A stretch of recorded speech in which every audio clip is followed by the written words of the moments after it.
मैं हूं जाहिर खान और आप देख रहे हैं DTV न्यूज़। लगातार हम आपको मेवात से जुड़ी हर समस्याओं से रूबरू करा रहे हैं और लगातार जनहित के मुद्दे आप देखते रहे हैं DTV न्यूज़ चैनल के माध्यम से।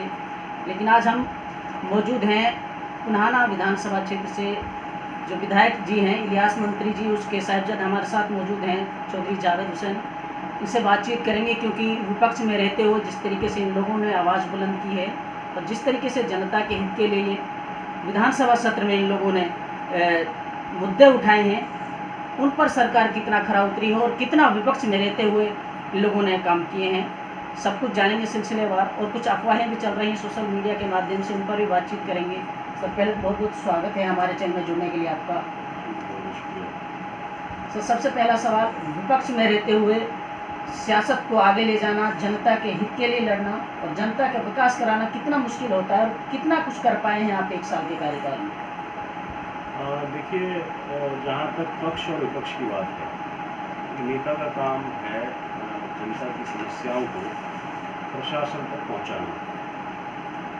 फर्क इतना होता है कि जब कोई भी लीडर ओपोजिशन में होता है वो अपनी कलम से ना करके वो दूसरों को बाध्य कर सकते हैं, दूसरों को मजबूर कर सकते हैं इस चीज़ के लिए। लेकिन जब खुद पावर में होते हैं, उनकी अपनी गवर्नमेंट होती है, तो वो उनके रिगार्डिंग चाहे वो ऑर्डिनेंसेस की बात हो, चाहे वो लॉ की बात हो, तो उसको खुद कर सकते हैं। हाँ, बात ये है कि काम दोनों का बराबर है, पक्ष भी इतना ही काम करता है और विपक्ष भी इतना ही काम करता है। और जहाँ तक हमारी बात है, तो हम लोग तो पहले से ही ज़मीनी धरातल से उठकर आए हैं और आम आदमी की लड़ाई पहले से लड़ते रहे हैं। और आज भी जितने हमारे मुद्दे हैं मेवात के, उनको हम जिस मंच पे ज़रूरत होती है वहाँ पर उठाते भी हैं और आगे उठाते रहेंगे। सर जिस तरीके से देख रहे हैं, मेवात की जनता अभी भी विकास की धारा से दूर है, लेकिन विपक्ष के तीनों विधायक हमारे यहाँ से गए हैं, लेकिन फिर भी कहीं ना कहीं सरकार का इस पर कोई जोर नहीं है। तो सरकार कितनी जिम्मेवार है इसके लिए, क्योंकि मेवात हमेशा से डेवलपमेंट के क्षेत्र में पीछे रहा है, इसके बारे में थोड़ा बताइएगा। देखिए, जहाँ तक मेवात के पिछड़ेपन की बात है, तो ये कोई नई बात नहीं है। पिछले 70 सालों से हम लोग इसके लिए संघर्ष करते रहे हैं, चाहे विधायकों की बात हो, चाहे आम आदमी की बात हो। हम मेवात के विभिन्न मुद्दों को लेकर लड़ाई लड़ते रहे हैं।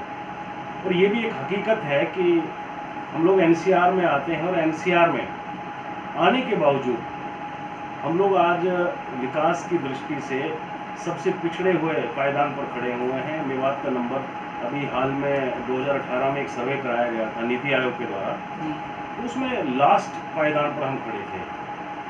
तो अब ये है कि इसका समाधान क्या है। तो इसका समाधान, जहाँ तक बात है, संघर्ष ही इसका समाधान है। हम लोगों को हार नहीं माननी है। गांव लेवल पर, ब्लॉक लेवल पर जितना जिससे हो सके हम लोग इकट्ठे होकर इसके लिए संघर्ष करें। सर जिस तरीके से आप देख रहे हैं, कोरोना जैसी संक्रमित महामारी से जनता जूझ रही है, वो भी कहीं ना कहीं एक बाधा बनी है विकास के मामले में, लेकिन अब बाद में सरकार ने उसको एक मुद्दा बना लिया है। इसके ऊपर क्या कहना चाहेंगे? देखिए, कोरोना वायरस के रिगार्डिंग मुझे ऐसा लगता है कि सरकार ने इसको अंडर एस्टिमेट किया है। जी जी। और जितनी ज़्यादती जनता के साथ की गई है, इन ज़्यादतियों की ज़रूरत नहीं थी। आज आप देख रहे हैं, मैंने आज देखा तो आज की डेट में 89,000 केसेस नए रिपोर्ट हुए हैं। तो इतनी पाबंदियाँ, अब 6 महीने से सारा देश बंद पड़ा हुआ है। आम आदमी, मजदूर, गरीब आदमी, हर आदमी अपने 1-1 रुपये के लिए तरस रहा है, मजदूरी नहीं मिल रही है। तो अननेसेसरी था सारा का सारा। तो मैं तो सरकार से भी यही अपील करूँगा कि सोशल बहुत हो गया, अब समाधान की तरफ आया जाए। अब सरकार जिस तरीके से नीट और JEE के एग्ज़ाम कराने वाली है, और अभी आपने देखा मंत्री जो कैबिनेट के थे, खुद मुख्यमंत्री इस कोरोना की चपेट में आ गए। ऐसे में 25 लाख जो बच्चे एक साथ एग्ज़ाम देंगे सर, तो वो इस बीमारी से कैसे बच पाएंगे? देखिए, जहाँ तक स्टूडेंट्स की बात है, तो उसमें जो था जनहित को देखते हुए बात खाली कोरोना वायरस की नहीं है जी। इसके जो कॉम्प्लिकेशंस हैं, जो इसके इफ़ेक्ट्स समाज के ऊपर पड़ रहे हैं, वो आम आदमी के लिए, गरीब आदमी के लिए, चाहे वो ट्रांसपोर्टेशन की बात हो, दूर दराज के इलाकों में जाकर एग्ज़ाम देने की बात हो। अदरवाइज़ मैं भी अभी भी एक स्टूडेंट हूँ। मैं जी सर। मैं भी मास्टर्स डिग्री कर रहा हूँ। तो एक स्टूडेंट होने के नाते मैं इसको अच्छी तरह समझता हूँ, कोई स्टूडेंट नहीं चाहता कि हमारा साल ख़राब हो, लेकिन हालात जो हैं उनको लोगों के लिए अनुकूल बनाया जाए। जब तक स्टूडेंट्स के लिए फैसिलिटीज़ नहीं आप प्रोवाइड कराएंगे, उनकी हेल्थ के रिगार्डिंग, उनके ट्रांसपोर्टेशन के रिगार्डिंग, उनके खाने पीने के रिगार्डिंग, उनके बैठने के रिगार्डिंग, तो आप कैसे इस हालात में एग्ज़ाम करा सकते हैं? सर, प्रशासन भी पूरे तरीके से अपने काम को ईमानदारी से नहीं निभा रहा है। अभी मंत्री साहब से बात हो रही थी, वो बता रहे थे कि पावर की सरकार के खुद 3 मंत्री, जो 3 विधायक थे, वो होम मिनिस्टर से गुहार लगा रहे थे कि एक लड़की को न्याय दिलाने के लिए, लेकिन उसको भी नहीं सुना गया। प्रशासन का रवैया आप देख रहे हैं जिले में, मेवात जिले में किस तरीके के तानाशाही का माहौल है, गरीब लोगों को परेशान किया जा रहा है। कहीं ना कहीं इस पर भी सरकार को संज्ञान लेना चाहिए। इस पर क्या कहना चाहिए? देखिए, जहाँ तक मेवात की बात है, हमारे तीनों विधायकों की बात है, मैं उनका आभारी हूँ। और एक अरसे के बाद में मैंने ये देखा है कि मेवात के तीनों विधायक एक जगह बैठ सकते हैं और मेवात के मुद्दों पर बात कर सकते हैं, तो ये भी हमारे लिए सबसे बड़ी बात है, खुशी की बात है। और दूसरा, जहाँ तक उनकी लड़ाई की बात है, तो मैंने कुछ पॉलिसीज़ भी बनाई हैं मेवात के डेवलपमेंट के रिगार्डिंग, और उनको हम लोग, हमारा एक डेलीगेशन एडवोकेट्स का, और उसमें दूसरे जो इंटेलेक्चुअल्स होंगे, बुद्धिजीवी होंगे, हम उनको भी शामिल करेंगे और हम उन विधायकों को एक रूपरेखा तैयार करके देंगे ताकि उनके लिए हमारे बातों को, हमारे मुद्दों को विधानसभा में उठाना आसान हो जाए।